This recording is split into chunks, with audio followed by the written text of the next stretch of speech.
गणानां त्वा गणपतिं हवामहे कविं कवीनामुपमश्रवस्तमम् ज्येष्ठराजं ब्रह्मणां ब्रह्मणस्पत आनः शृण्वन्नोतिभिः सीदसादनम्। ॐ श्रीमहागणाधिपतये नमः। ॐ वृषभं चर्षणीनां विश्वरूपमदाभ्यं बृहस्पतिं वरेण्यम्। ॐ तद्विष्णोः परमं पदं सदा पश्यन्ति सूरजः दिवि वचक्षुरा ततम्। ॐ श्रीं ह्रीं महालक्ष्म्यै नमः। ॐ नमः शिवाय शिवाय नमो नमः शिवाय च शिवाय नमो नमः शिवाय च शिवाय च शिवाय शिवाय च। Can we all say Hare Ram Krishna 3 times? Om Hare Rama Krishna Hare Rama Krishna Hare Rama Krishna.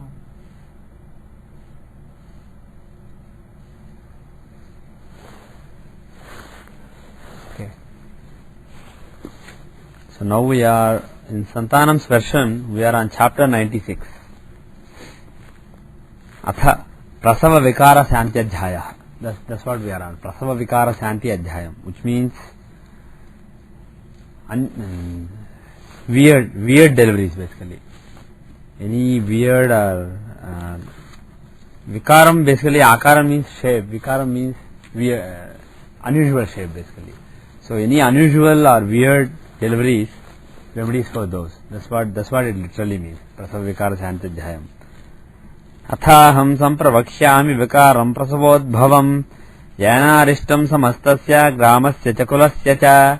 So he is saying, now I am going to say vikaram prasavodbhavam येनारिष्टं समस्तस्य ग्रामस्य च कुलस्य च. So some unusual deliveries, caused by those unusual deliveries, by which lot of inauspicious results are caused for the whole village, gramasya cha kulasya cha, for the whole village or for the whole family or lineage. So these are basically not just for mother, father or a particular person. These are basically unusual deliveries which foretell danger for the whole community. Atyalpe vādhike kāle prasavo yadi jāyate hīnāngo vādhikango vā vishira Dvishirastatha. Okay, so he is saying Atyalpeva adhike kale prasavo yadi jayate. If the delivery happens in a very short duration or very long duration. Now the exact definition he did not give. So it could mean delivery happens very quickly, like let's say 4 months, 5 months. If it happens 7-8 months, it's not really a big deal because that's relatively common. 9 months is the standard time. So if you give a plus minus 20% or 30%, that's basically, if you take that as an acceptable deviation, something that's very, very but we small. Covered premature deliveries and some other thing, right? Pardon me? We covered remedies from premature deliveries. Did we? No, we didn't. Maybe in the first chapter when we listed various things, maybe this is listed there. But we did not cover the remedy there. So the exact definition of very small or very big amount of time, that is basically open to debate. It's not given by Parashara. The Santanam here says 2 or 3 or 4 months earlier or later from the approximate due date. That's what Santanam translates it as. So it is open to debate, but the bottom line is, instead of 9 months, suppose it happens in 6 months, or suppose it takes 11.5 months. Definitely it is very unusual. So these are basically unusually long or unusually short pregnancies. Then there is a problem. The other one is hīnāngo vādhikango vā vishirastatha. Hīnāngo means divide of a particular limb that should be there. For example, somebody born without a hand, or somebody born without a leg, somebody born without a kidney, things like that. Hīnāngo vā adhikango vā. Either less less body parts, either devoid of a particular body part or More one. excessive body parts. Like instead of 2 hands, what if somebody is born with 3 hands? Instead of 2 legs, if somebody is born with 3 legs. So things like that he is talking about. Va Vishira Dvishirathatha. Vishira means Shirah means head, Vishira means without head. So either without head, born without head, or Dvishirathatha, born with 2 heads. So that kind of unusual deliveries also he is talking about. So for example, we have what are those twins called? Siamese twins. So that kind of twins, basically you can consider it as but with two heads. So he probably is talking about that kind of deliveries. It's not that they are bad, but they are unusual. And according to Parashara, such unusual deliveries forebode some evil. So you have to do certain shantis. So Usually I've seen number of yeah, fingers, multiple fingers. Now Angam is basically a body limb. Whether it also means a finger, yeah, extra thumb. For example, there are people who are born with an extra thumb. That is a. It's not usual, but it's a common unusual thing. And I know somebody who was born with only 3 toes on one of the legs. Yeah, three toes basically instead of 5. So that kind of things, whether they are considered to be unusual, I will leave it to you to interpret. But Parashara does not say it has to be a big angam. It has to be a big part. Whether it's a finger or a hand or leg or ear or nose, he doesn't really say. He only says hinango vadikango. So probably it covers a lot of things because they are unusual after all. Right. Even the 6th thumb is an unusual thing. So all these basically extra long or extra short duration of the pregnancy, having more body parts or less body parts than is usual for that particular species. I mean, this is not just for human beings. This is for cows. This is for buffaloes. This is for everything. So if you have a buffalo that is born only with 3 legs, for example, it's a problem. Or born with 3 what are those? Dhans, for example. So all those things are covered here. Narya Pashva Krutirvapi Pashushvapi Narakriti Prasavasya Vikaroyam Vinashayopajayate. The other he is talking about is Narya Pashva Krutirvapi Pashushvapi Narakriti.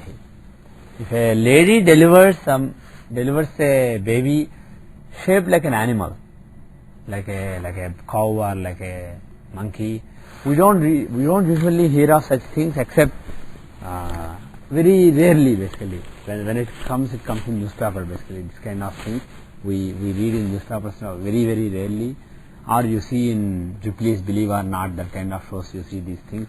These are not really common things that you. It's very unlikely that you will get a client who has a baby who was born who looks like a monkey or who looks like a cow. It's very unlikely. But the Shastra is, what Parashara is teaching is, if a lady delivers a baby who's like an animal, or Pashushvu api narakriti. If an animal delivers a baby who's like a human being. So if a cow delivers a calf which looks like a human baby, then that's a problem. Prasavasya vikaroyam vinashayopajayate. All these unusual deliveries, they happen to indicate vinashaya upajayate. They indicate some kind of destruction. So these are all indicators of some destruction or some evil results. Yasya striyah pashunam va vikarah prasavodbhavah anishtam bhavane tasya kulepi cha mahad bhavet. So he is saying, Yasya striyah pashunam va vikarah prasavodbhavah. Either of a lady or of an animal, if this kind of unusual delivery happens, then anishtam bhavane tasya, undesirable events will happen in that house, or kulepi cha mahad bhavet, or in that family itself, not just the house but the extended family also, the whole, or could also be the community. Mahad bhavet. So big bad results that are really big can happen. Taddosha pariharartham shantih karya prayatnatah Sriva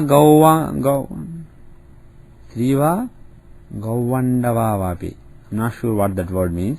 Parityajya hitarthina Gauvandava. What is it translated as? Animals. But I'm not sure exactly how to break that. I'll leave that particular word.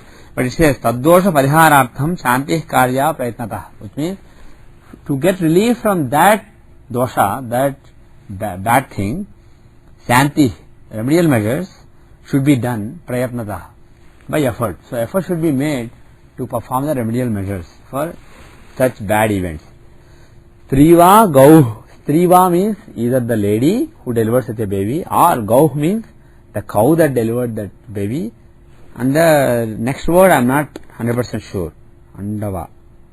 I am missing something here. Yeah, but no, anda means egg. Andava, I am not sure what it means. I will just leave that word. But it seems to say Striva, the first two words are clear, the third one is not clear. But it seems to say either the lady or the cow, and he translates it as women and animals, cows, mares, etc. He translates it as. So I'm missing something. Maybe I don't understand one particular word, but he's saying either the lady or the cow or something that's missing here.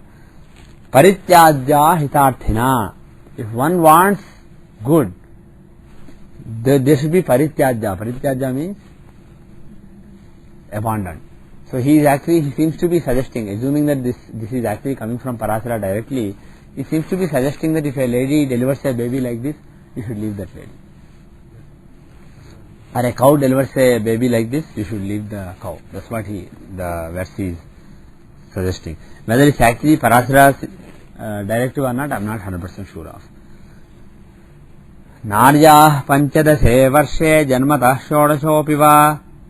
Naryah panchadashe varshe janmatah shodashopi va. Garbho va prasavo vapi nashubhaya prajayate. In the 15th year from the birth, or in the 16th year from birth, if the delivery happens, garbho va prasavo vapi, either conception happens then or delivery happens then. Na shubhaya prajayate, that doesn't happen for good. The 15th year means the lady finished 14 years of her life and she is running the 15th year. So she is 14 years of age and she is running 15th year. Or shodashopiva, that means 16th year running, that means 15 years finished and 16th year running. In those 2 years, if either the conception happens or delivery happens, it's not good, he's saying. So this is in addition to the inauspicious births that he mentioned just now, this is an additional inauspiciousness. So during those years, there should not be any conception or childbirth. Simharasisther ke gaunakrasthe mahishi tatha. Oh. So he is saying Simharasisthe arka. Nakra means makra. Nakrasthe mahishi tatha. Okay. So he is saying if a cow delivers when sun is in Simharasi, if sun is in Leo and a cow delivers a calf, that is also inauspicious. And if sun is in, he doesn't say who is in Nakra, but by extension of the previous phrase, obviously it is Surya. Because earlier he said if Surya is in Simha and a cow delivers, it's not good. Or in Makra, a Mahishi, he said. So that obviously means if sun is in Makra, sun is in Capricorn, basically January 15 to February 15. In that case, in that time, if a buffalo, Mahishi means a lady buffalo or a female buffalo. So if a buffalo delivers during the Makar Masam or a cow delivers during Simha Masam, that is inauspicious. Prasuta swaminam hanti swayam chapi vinasyati. If a calf is born during such a time, it is not good for the calf and also for the owner of the calf, which means the owner of the mother, the owner of the cow or the buffalo. So if you have a cow or buffalo and if the cow or buffalo delivers during these 2 solar months, you should again do some remedies. It's not that the cow is bad, it's just that it is showing some evil that is going to come to you. So you have to do some remedies to get relief from the evils that are shown by this particular event, that are foretold by this particular event. And what should you do? Brahmanaya pradadyatam shantim vapi samacharet. So he is saying that should be given away to a Brahmana, and or some other remedial measure should be done, which will be elaborated later. But the first thing he is saying is give away to a Brahmin, which the mother or the calf, it's not 100% clear. He did not say those two, he said tam, that means that. So on previous line he said prasuta swaminam hanti, the one born at such a time, either a cow or a buffalo. Prasuta swaminam hanti swayam chapi vinaschati. So born during such a time, Simharasi or Makarasi, based on cow or buffalo that delivered, the newborn will cause problems to the owner and also to itself. That's what he said. So in the next line he said that should be given away. So obviously he is talking about the calf. No, he used Yakvachanam. So literal meaning would be the calf. If you want to be safe, give away both. But literal meaning of this seems to suggest to me, in my interpretation, is the calf that was delivered during such a solar month should be given away to a Brahmin. Brahma Vishnu Maheshanam Grahanam Chaiva Pujanam. Okay, so apart from giving it away, what is the shanti that you have to do? The remedy that you have to do? Brahma Vishnu Maheshanam Grahanam Chaiva Pujanam. You have to do puja to Brahma, Vishnu, Maheshwara, that means Shiva and Grahas, planets. Sarvam homadigam karma kurya tritara shantivat. All the homas etc. karma, homas etc. activity should be performed just like in the case of Tritar Janma. What was Tritar Janma? What we covered 2 weeks back in the last class. So 3 children of one gender and a third child of a different gender was born. So it's basically just like that one.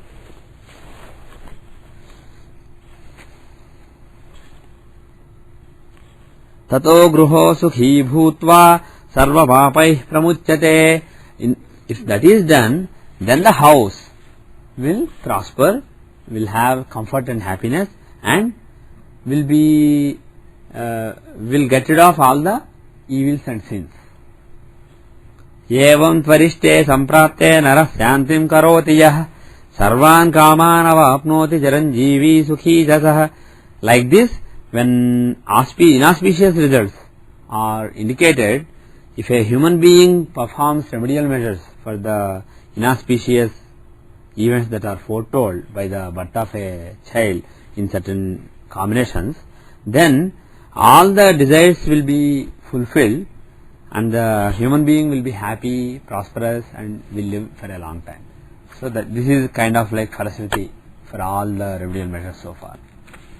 And the next chapter we will skip, because this is the conclusion of the whole Parashara Hora Shastram. When you read this chapter, it's like, okay, you are done with astrology. We are only done with remedial measures, not with the whole astrology. So we will skip that. What we will do is we will spend a little more time. We will go back to the beginning. We will go back to the beginning. Now we need part 1. Anybody has part 1?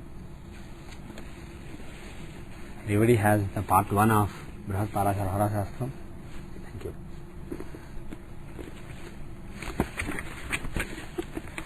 Now we finished astrology once. Now we are going to revise astrology. Now we are going to start from the beginning. So what we will do is we will continue.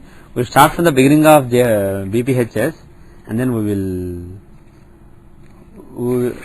may not be able to do one chapter every day, because now the chapters are going to be longer than the chapters we are used to. We will just read some verses so that we cover around an hour on BPHS. Actually, what we are going to do from chapter 1 are most of the things that we started. Yeah. It will be repetition of most of them. Right. But it will be a good revision, and also we can see what Parashara, where we differ a little bit from what Parashara taught, and we will also browse through the things. When there is something worthwhile to discuss, we will go slowly. Other things we will just browse through them. Okay. So I'll actually restart this. Om Shri Ganeshaya Namah. Srishtikrama Kathanadhyaya. So in this Adhyayam, Parashara talks about the Srishti, the way the creation was made.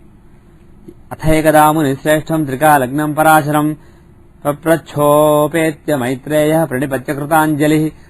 The great sage who knows all the three times, past, present and future, Parashara, he was approached by Maitreya, and Maitreya bowed before him. He joined his hands together in a gesture of respect, and then he said this: Bhagavan paramam punyam guhyam vedangamuttamam triskandham jyotisham hora ganitam samhidetija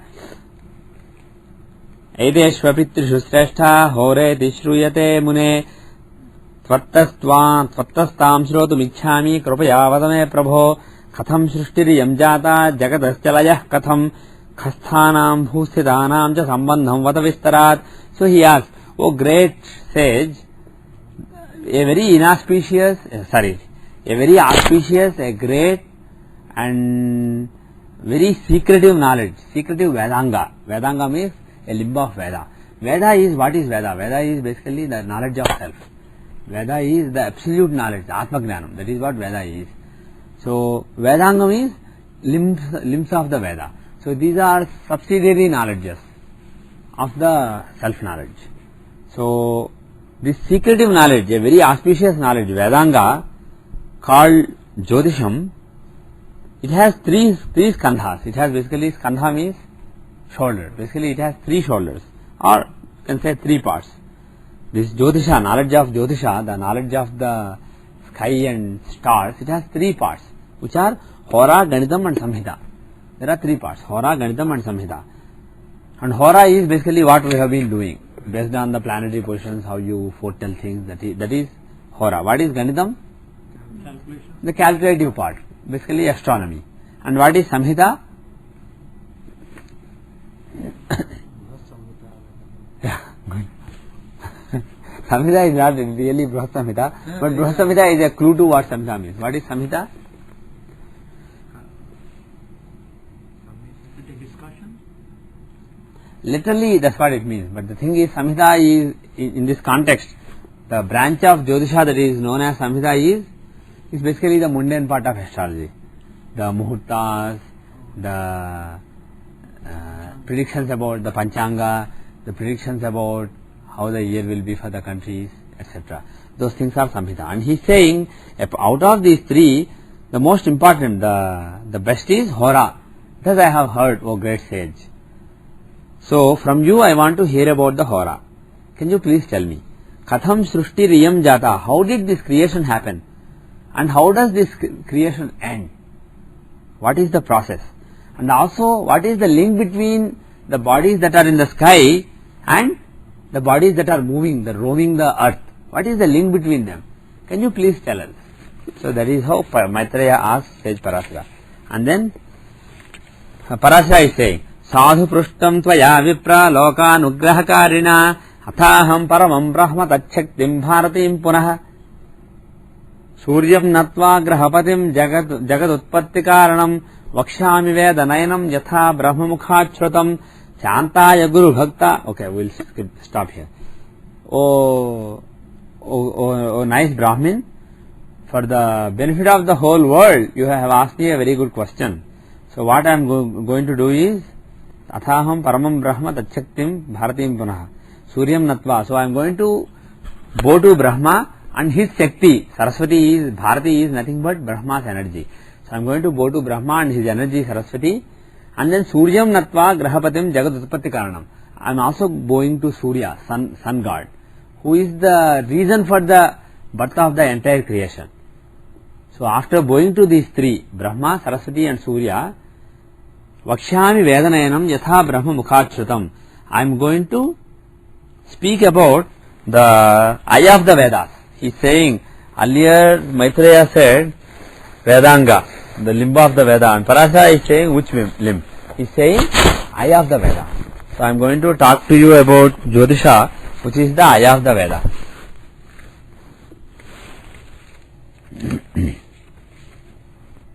And he is saying, as I heard from the mouth of Brahma himself. So apparently he heard from Brahma this particular subject that he is teaching.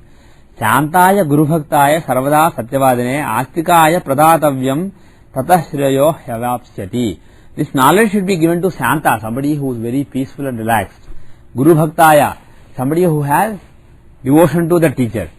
Sarvada Satyavadine, somebody who always wants to speak truth. Astikaya, somebody who believes in God. Pradatavyam, it should be given to such a person. Tata Shreyo Hivapsyati. Tata Shreyo hi avapsyati. Then good will happen to the giver of this knowledge and also the getter of this knowledge. Nadeyam parishishyaya nastikaya chathayava datte pratidinam dukkham jayate natra samshayah.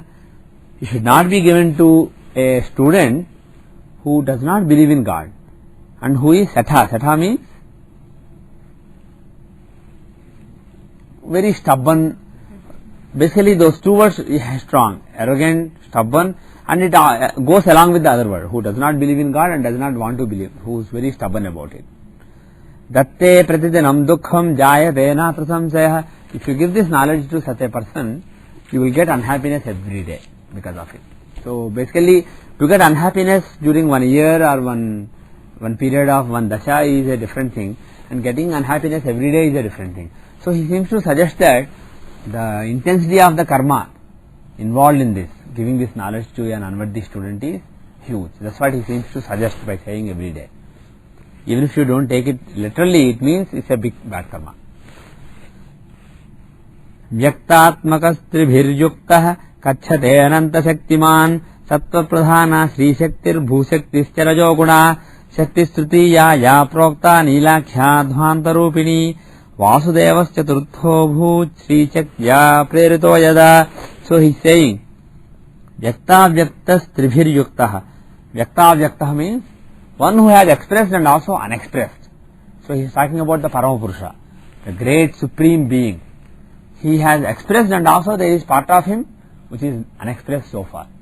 So Vyakta and Avyakta, both the parts of the supreme being, they are accompanied by Tribhiryuktah. They are accompanied by three Shakti. Thus is mentioned by the great rishis. What are the three Shaktis? Sri Shakti, which is basically Mahalakshmi, that is Sattva Pradhana. So that is the guna of Sattva.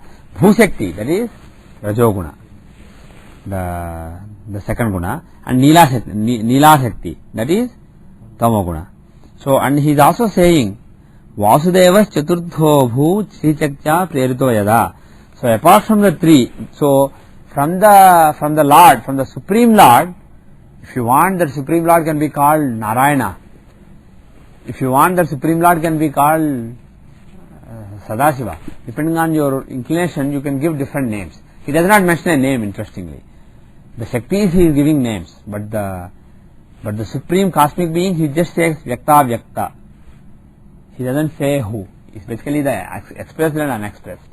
So it's basically the Supreme Being. You can also call him just Paramapurusha. You don't have to give a name like Narayana or Sadashiva or Maharudra. You don't have to give a name. Just call him Paramapurusha. So he's saying from the Paramapurusha, the three Shaktis came. Sri Shakti, Bhushakti and Nila Shakti. And also apart from the three, Vasudevas Chaturtho Bhut Sri Shakya Prerito Yada. So Vasudeva also happened. The fourth one is Vasudeva.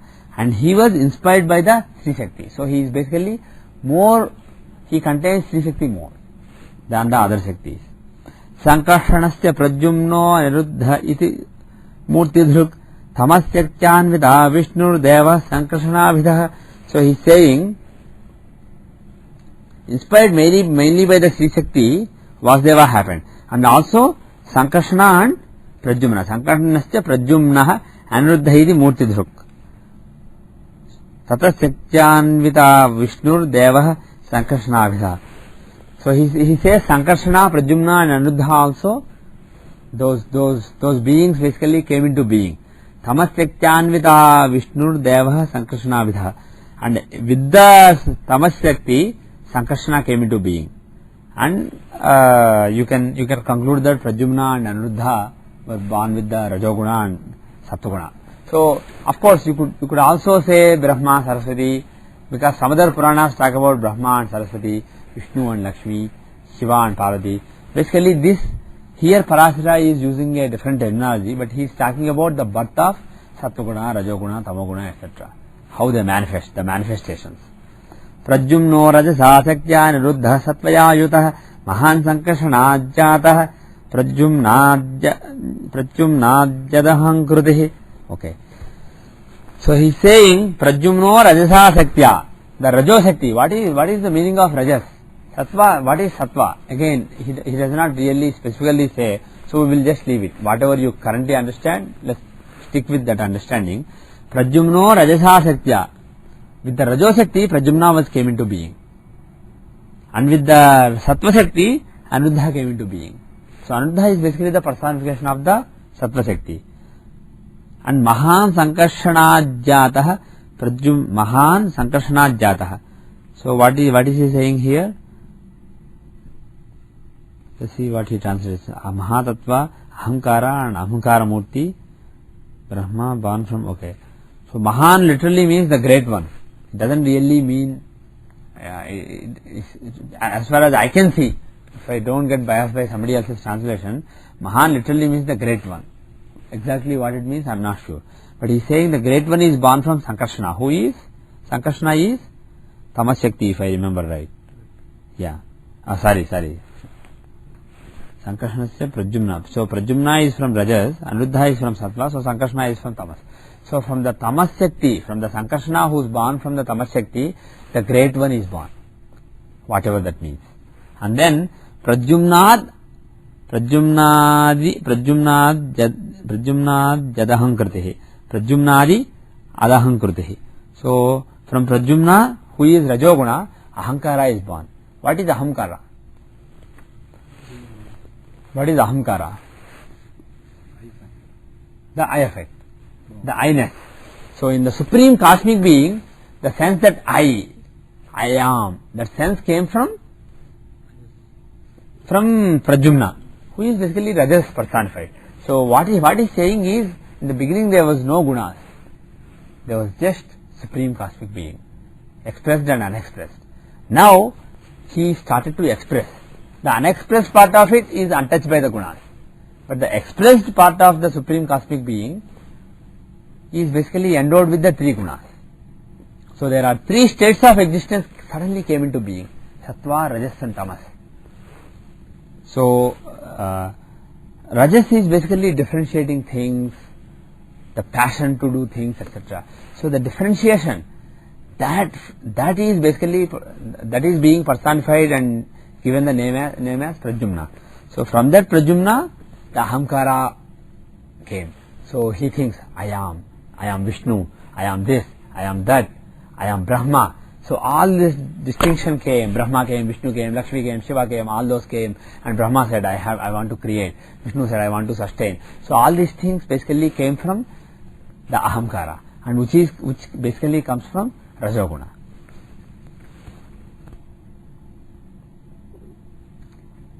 Aniruddha Swayanjato Brahma Hankara Murti Dhruk.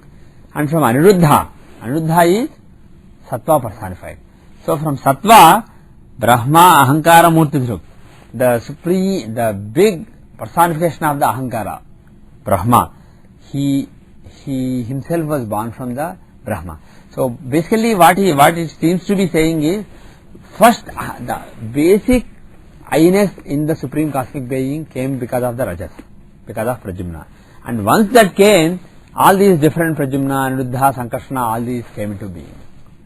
The Sattva-guna, Rajoguna, Tamoguna, all these different gunas, different devatas, different highest devatas, they came because of Pradyumna in the beginning.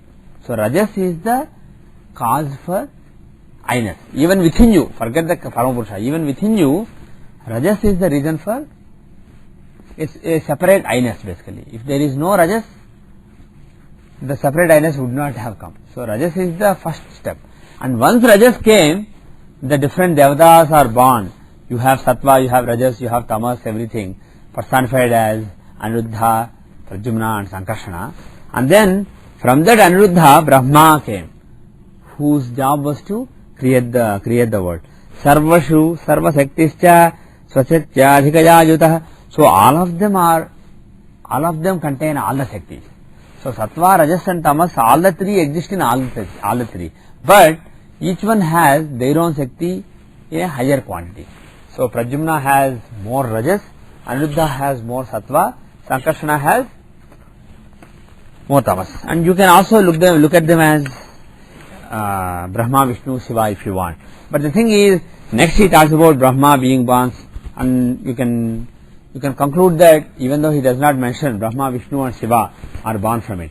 So the thing is, this is basically one point of view. If you read various Puranas about how the creation came into being, there are various points of view. For example, if you read the Devi Rahasyam in the Markandeya Puranam, what that says is, that is basically Devi centric, that is Mahalakshmi centric. So there it says, first there was nothing, which means there was just Paramapurusha, the Abjekta, the unexpressed Paramapurusha, and then suddenly there was Mahalakshmi. She was endowed with Sattva, Rajas and Tamas, all the three gunas. And then Mahalakshmi divided herself into three parts. She divided herself into Mahalakshmi, Mahakali, Mahasaraswati. And they were the personifications of Sattva-guna, Rajoguna and Tamoguna. And then they were, and then each of them created one couple. Brahma, Vishnu and Kali were created by one. Then Brahma and Lakshmi were created by one. Like that, Shiva and Saraswati were created by one. So, and then those couples were basically one person created by one of the devatas, and another female devata created by the other devata. They basically got together and they were put in charge of one particular guna and one particular responsibility. So like that, there is, the Srishti Rahasyam is described in a different way in a different place, and there are various accounts of it. So let us not get caught with one account. This is Parasara's account. It's not that this is wrong, the other one is right, or this is right and the other one is wrong. All of them are different ways to look at the same thing. And because we are not capable of fully understanding this, let us basically leave it at that. And let us say that first there was nothing, and then Sattva, Rajas and Tamas came, and as a result of it, so many devatas came into being.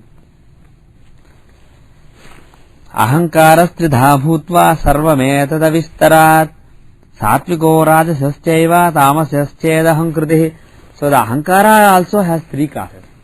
The sense of I has Sattva, Rajas and Tamas. And he is saying, Deva vaikarikas jatas taijasadindriyani cha tamasachaiva bhutani khani swasvasaktibhi. So he is saying Deva means gods. Vaikarika means, what are Vaikarika? These are basically the senses, the Indriyas. And then Jataha means are born. And Indriyani cha. So all these various things, devatas, the senses, all these things which basically create various special senses. These are all born tamasa chaiva bhutani khadini swasva shakti. So with individual shaktis, the Sattva Shakti, Rajas Shakti and Tamas Shakti, all these are born. What is Khadini? Kha Adi. Adi means etc. Kha means, what does Kha mean? Ether, the space. So space etc. means obviously he is talking about the bhutas. So Panchabhutas, the various senses. So all these are born with various Shaktis. Sri Shaktya Sahito Vishnu Sada Pati Jagatrayam. With the Sri Shakti, Vishnu is taking care of the world. Bhushaktya Sri Brahma Nila Shaktya Sivottihi. And Brahma is creating with the Bhushakti, basically Saraswati. And Shiva with the Nila Shakti. Nila Shakti means basically Parvati. Atti means he destroys the world. Sarveshu chaiva jiveshu paramatma virajate. Now he is saying the really interesting thing. Sarveshu chaiva jiveshu paramatma vijayate. In all the jivas, the Parama Atma, the Supreme Soul is there. It shines in all the jivas. Sarvam hi tadidam Brahman sitam hi Paramatmani. Sarvam hi tadidam Brahman, and everything, oh great, oh learned person, sitam hi Paramatmani. And all is actually stationed in Paramatma itself. Paramatma is in all, and all is within Paramatma. So he is saying, there is a one-to-one correspondence, even though it may seem like there is a distinction which comes because of the ahankara that arose in the Supreme Cosmic Being. If Supreme Cosmic Being did not have any ahankara within, all this distinction of you, I would not have come.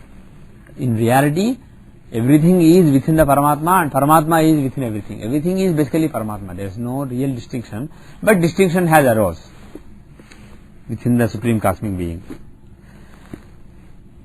Sarveshu chaiva jiveshu sitam hamchadvayam kvachit जीवांशो हृदिगस्तद्वत् paramatmaamshakah kila. So in all the jivas, all the beings, there is a couple of amshas basically, jivamsha and paramatmaamsha. What is jivamsha? Jiva amsha. Amsha means part. Jiva means living. The living part, and paramatmaamsha means the supreme cosmic being part. So within every person there are two parts, the supreme cosmic being part and also the separately living part. So these two amshas, you can say Jivatma, Paramatma. So the Jivatma and Paramatma are there in all of them. But he did not use the word Jivatma, he used the word Jiva Amsha, which means the living aspect. And Paramatma Amsha means the supreme cosmic soul part. So he does not seem to say there is a separate Jiva Atma and then there is a Parama Atma. He is saying there is only with the other Amsha he is using the word Atma, Paramatma Amsha and Jiva Amsha, not Jivatma Amsha so far. Suryadayo graha sarve brahma kamad vishadayah ete chanye ja bahava Paramatma Amsha adhikah. So he is saying, if you take the grahas, sun, moon, etc., or even the devatas, Brahma, Vishnu, Shiva, etc., they have a higher quantity of Paramatma Amsha, and Jivamsha is smaller in them. On the other hand, in people like you and me, the Jivamsha is higher and Paramatma Amsha is lower. So that is the difference between gods and non-gods. But before he said everything is basically the same, but the ahankara level is basically different in different beings. The ahankara in Vishnu is different from you. What? Yeah, in the next chapter he says. Yes, in the next chapter he says that. Shaktayasya tathai tesham adhikansa siyadayah swasvasaktishu chanyashu gneya jivansakadhikah. So he is saying Paramatma Amsha. Again, Paramatma Amsha doesn't mean Sattva, doesn't mean Rajas. Paramatma Amsha can be Sattva, Rajas and Tamas. So with their own Shaktis, the Paramatma Amsha is highest in Lakshmi and other Devatas. Whereas Anyasu, in the other beings, Jivamsha Kadhikaha. The other beings are higher in the Jivamsha. So we haven't really come to any astrology so far. We will do that in the next class. We will end today. We will finish today. So we will do the next chapter tomorrow. But so far it is a little cryptic whatever he has said. And if you ask something like how did this creation come into being and how does it end, obviously you will only get a cryptic answer. You read any Upanishads or any Vedanga or any Vedanta, you will only get cryptic answer. And it's not something that you can really learn by reading a description. And obviously the different descriptions will differ, because it's such a complicated thing. And to express it in one word like, oh, you know what, I took that book, I cut this paper into half, I cut each half into another half, then 4 halves came. On this half I wrote Om, on this half I wrote Swastika, on this half I wrote Brahma, on this half I wrote Vishnu. Thus this book was born. Like that, you can't really describe how the creation came into being, because all these are very small things. Describing them is easy. But the creation is such a big thing, whereas we understand a very, very small aspect of it. And to describe how it came into being is not easy. So, because he is a Maharshi and because he has to teach it, he will teach something. But it will be understood only by somebody who is really, really capable of understanding it. So don't worry if you don't understand it. So it depends upon individuals in whom the Jivatma, Paramatma degrees have varied to different extent. Depending upon how much of Paramatma they have with them. Paramatmaamsha, yeah. Paramatmaamsha or Paramatmaamsha. So Parama means absolute, Atma means soul. The absolute soul part. That's what literally Paramatmaamsha means. Jivamsha means the living part. Living part. So depending upon how much. So the animated part and the supreme cosmic being part, which are both of them are within us. So depending upon how much individual carries, that's the Perhaps. energy may be able to Perhaps, appreciate it. perhaps, yes. So you have to increase the Paramatma Amsa within you through practice. Okay. So we will read more tomorrow. Not tomorrow, in the next class. Starting hi-fi. Hmm? Starting hi-fi. Higher level of.